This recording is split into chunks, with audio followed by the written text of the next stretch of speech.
Shalom Havrim, James Trim here. I want to talk to you today about the original Hebrew of the book of Revelation.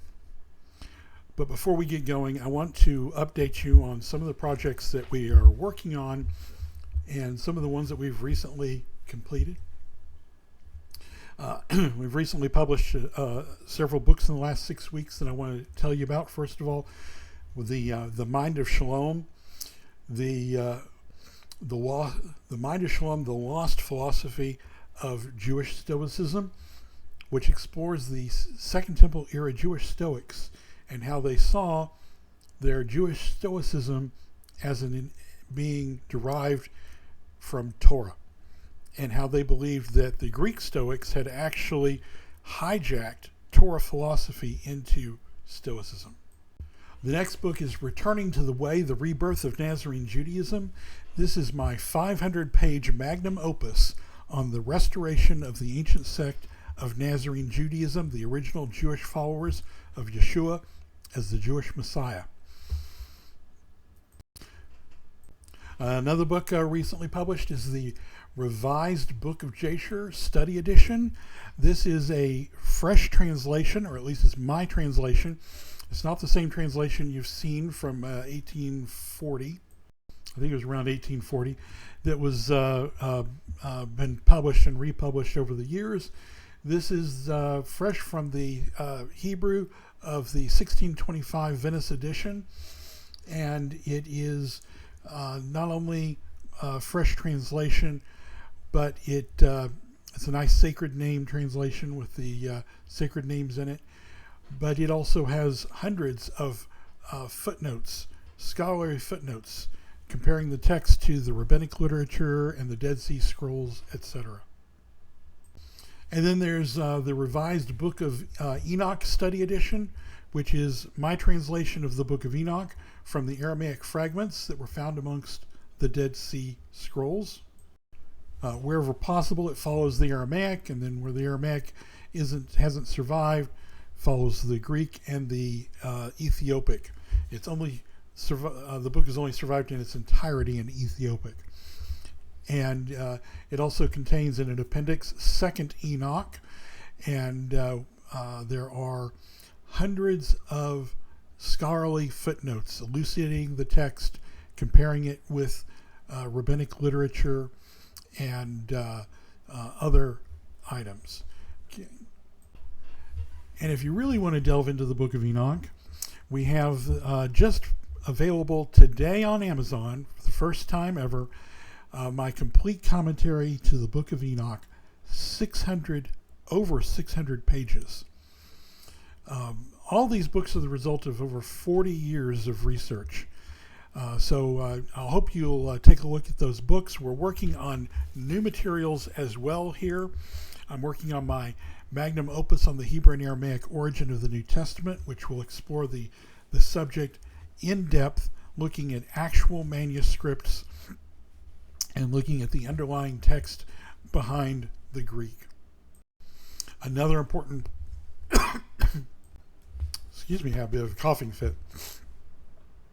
Another important project is the reconstruction of the Jewish Western Aramaic behind the Syriac Aramaic version of the Four Gospels, the Old Syriac.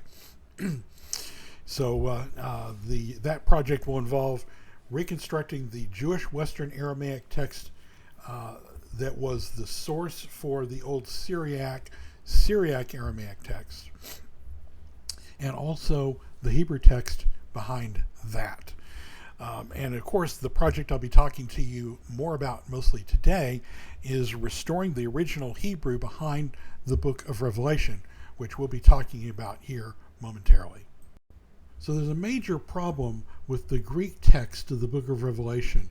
Yes, all of the Greek texts of the books of the New Testament show signs of having been originally written in Hebrew or Aramaic, but the Book of Revelation, it's very unique in that it is filled with grammatical errors, some of the worst Greek, frankly, that's ever been written. If you turn it in as a paper to your Greek professor, he'd give you a failing grade with red marks all over it. Even in ancient times, Dionysius of Alexandria wrote in the 3rd century about the author of the Book of Revelation, the Greek version at least. His dialect and language are not correct Greek. He makes use of barbarous constructions and sometimes of actual solecisms. Charles Cutler Torrey, who was a well-known Semitist and professor at Yale University, he in the early to mid 20th century, he wrote, "The grammatical monstrosities of the book in their number and variety are and especially in their startling character stand alone in the history of literature. It is only in Greek that they are apparent, for it is the form, not the sense, that is affected." And then he says, "This apparent linguistic anarchy has no explanation from the Greek side. It is hardly surprising that to some readers it should have seemed open defiance of grammar, to others a symptom of mental aberration. Nevertheless, there is method in all. The more grotesque these barbarisms, the more certain it is that they are not due to lack of acquaintance with Greek. Each of the rules broken in the passages here cited is faithfully observed in many other passages and shown to be perfectly familiar." And he gives a series of examples that of some of these very serious Greek grammatical errors. Let's look at these real quick. And these are just a handful of them because they permeate the whole book. We wouldn't have time to look at all of them. Okay, so Revelation 1:4, "Grace to you and peace from he who is and who was and who is to come," all nominative case. Chapter 1, verse 15, "His legs were like burnished brass." The word brass is neuter gender, dative case. "As in a furnace purified." Feminine gender, singular number, genitive case. Of course, the brass is what's being purified. Chapter 11, verse 3, "My witness," and the word witness is in the nominative case, "shall prophesy for many days clothed," and the word clothed is in the accusative case, "in sackcloth." But clothed is the verb for witness, and the witness is nominative and clothed is accusative. Chapter 14, verse 14, "I saw in the cloud one seated like unto a son of man." The phrase son of man is in the accusative case,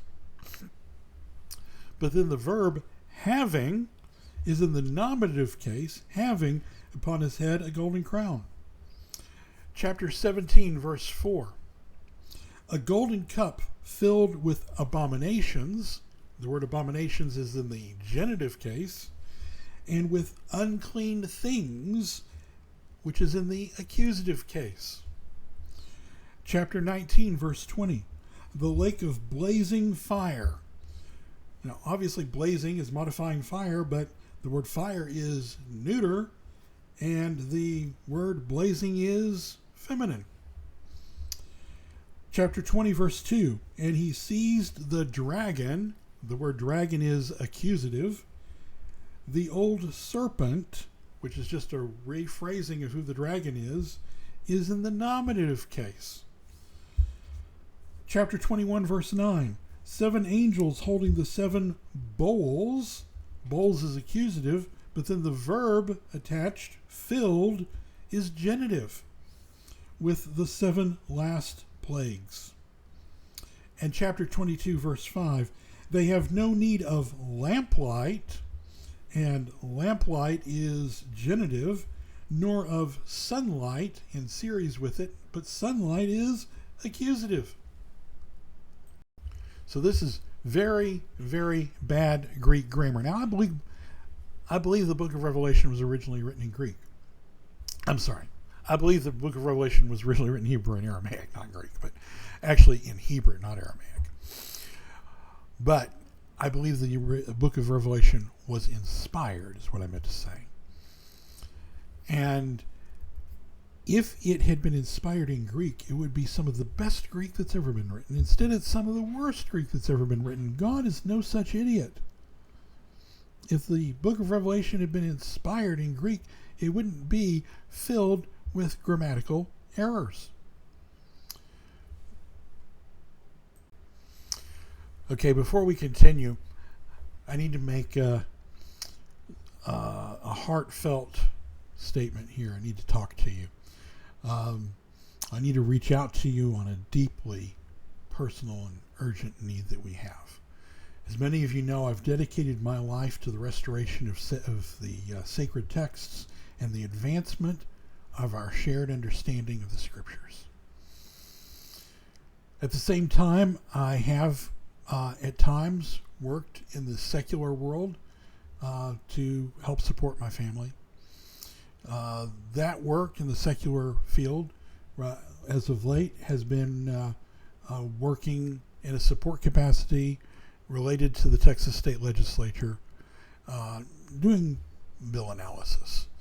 Unfortunately, fortunately or unfortunately, the way of things is that the Texas State Legislature legislative session is ending this week. And so that's the end of that secular job. And right now I don't have another one lining up behind it. On top of that, yesterday we were struck by two very heavy blows. First, we received news that for those that don't know, my wife is chronically ill. She is disabled and she suffers chronic pain, and I'm her at-home caretaker. So the work that I do primarily from home. Yesterday, we were struck with two heavy blows. The first is we received news that the Social Security bureaucracy has once again mishandled my wife's case. This has been an ongoing battle that we've had since they lost her paperwork and wrongly denied her benefits 2 years ago. And now we're facing yet another appeal as a result. As a result of this, her monthly benefit will be delayed, and she will likely experience a gap in medical coverage right when she needs it the most. Second, my wife's recent test results came back positive for an autoimmune disorder, likely lupus. While we await confirmation and treatment guidelines from a specialist, it's not confirmation that she has an autoimmune disorder, confirmation that it's lupus and not some other autoimmune disorder. However, from the symptoms and everything, it really looks like lupus.